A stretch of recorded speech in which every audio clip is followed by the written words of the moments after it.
Hi అండి, welcome to our channel. ఎలా ఉన్నారు అందరూ?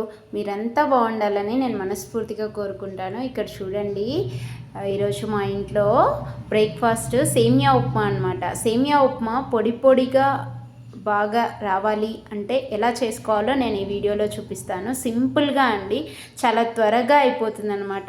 చాలా చూడండి, ఇలా పొడి పొడిగా వస్తుంది. ఫస్ట్ టైం సేమియా ఉడికించుకొని వడపోసుకోవాల్సిన అవసరం లేదు. డైరెక్ట్గా కుక్ చేసుకున్నా కూడా ఇలా పొడి పొడిగా వస్తుంది. అది ఎలాగో ఈ వీడియోలో చూడండి. ఎంత పొడి పొడిగా వచ్చింది కదా.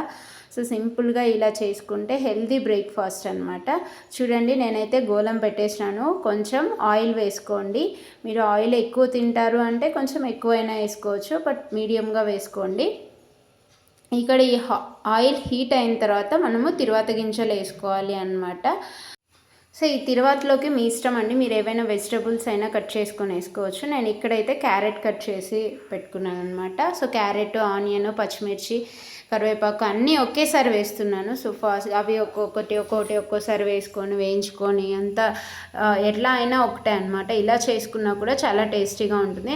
సో నేనైతే అన్నీ ఒకేసారి ఆయిల్లోకి వేసేసాను అనమాట. తిరువాత గింజలు వేగిన తర్వాత మీరు కావాలంటే ఏమైనా బీన్స్ కానీ, బఠానీస్ కానీ, ఈ క్యారెట్ కానీ ఇంకా ఏమైనా కూడా వేసుకోవచ్చు అనమాట, బాగుంటుంది. నేనైతే ఇక్కడ జీడిపప్పు కూడా వేస్తున్నాను. సో జీడిపప్పు కొంచెం క్యారెట్ వేగిన తర్వాత జీడిపప్పు వేసుకోండి, ఎందుకంటే జీడిపప్పు త్వరగా మాడిపోతుంది అనమాట. సో మీడియం ఫ్లేమ్ పెట్టుకొని కొంచెం బాగా వేయించుకోండి. సో ఇలా వేగితే క్యారెట్ మళ్ళీ ఉడకాల్సిన అవసరం ఉండదు అనమాట, అలాగే తినేయచ్చు. సో అది వేగిన తర్వాత నేను ఇక్కడైతే సేమియా 1 కప్పు తీసుకుంటున్నాను అనమాట. సో ఈ రోస్టెడ్ సేమియా తీసుకోండి.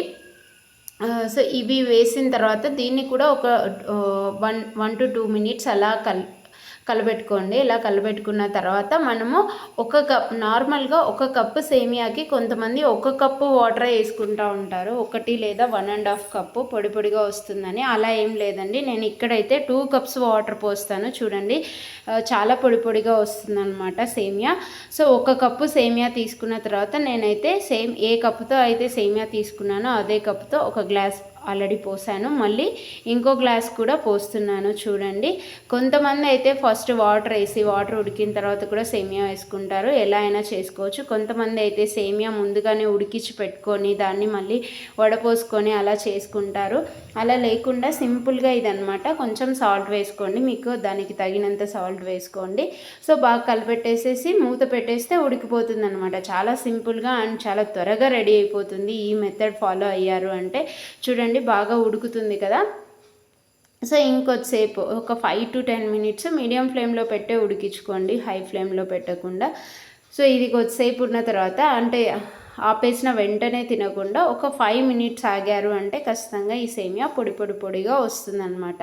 సో ఈ సేమియా బ్రేక్ఫాస్ట్ కొంతమంది లేట్ అవుతుంది అనుకుంటారు, లేదు అండి, చాలా సింపుల్గా చాలా ఈజీగా త్వరగా అయిపోయే బ్రేక్ఫాస్ట్ అండి. సేమియా ఉప్మా కానీ, నార్మల్ రవ్వ ఉప్మా కానీ, ఏదైనా సరే. అలాగే టేస్ట్ కూడా చాలా బాగుంటుంది.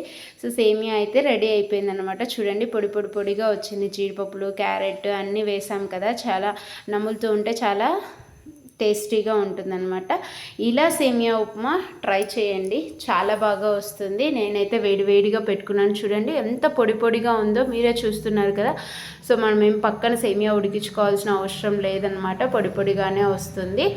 సో నేను వీడియోలో చూపించిన మెథడ్ అయితే ఫాలో అవ్వండి, ఖచ్చితంగా సేమియా పొడిగా వస్తుందన్నమాట. ఇదండి ఈ వీడియో. మీకు నచ్చినట్లయితే లైక్ చేయండి, షేర్ చేయండి, సబ్స్క్రైబ్ చేసుకోండి. Thanks for watching.